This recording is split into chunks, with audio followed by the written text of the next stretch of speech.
на колешке, овака запишав нешто што вие го кажавте, сакам само да дообјаснам. Прво овака, околу земјоделието, многу касно ви текна дека тоа е основата на инфлаторната спирала. Многу касно.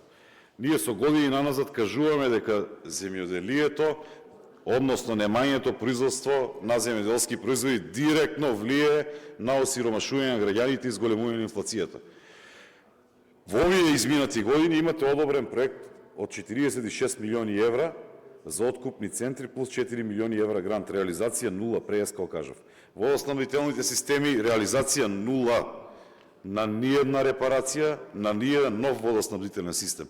Нормално е да се намалува земјоделието со ваква власт како што беше досега. Дополнително, во структурата на БДП-то од 2000 година 12% земјоделието учествувало. Знаете колку е 2023? 6%.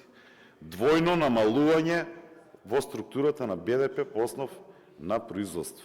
И нормално имаме зголемување на увоз на храна, која што директно влие на джебот на граѓаните. Ќе продолжам понатаму. Ајде да не зборуваме за откупните центри, дека немате направено стоковите резерви, она што се фрлаше калирањето од 2% на 8 го зголемивте за Артан Груби и неговата екипа да пика по джебовите да прави некаков извоз. Монопол направивте и на увоз и на извоз на земјоделско ѓубриво и така натаму, што навистина доведува до крајна зголемување на цената и пак да не вртиме округ. Новогодишната кошничка сакам да објаснам. Новогодишната кошничка, почитувана колешке, ќе почне да важи од 15 декември. Цените ќе бидат во однос на месец ноември најниските цени минус 10%. Дали имаме злоупотреба во меѓувреме од некој од оние кои што се трговци или собственици на овие маркетите? Да.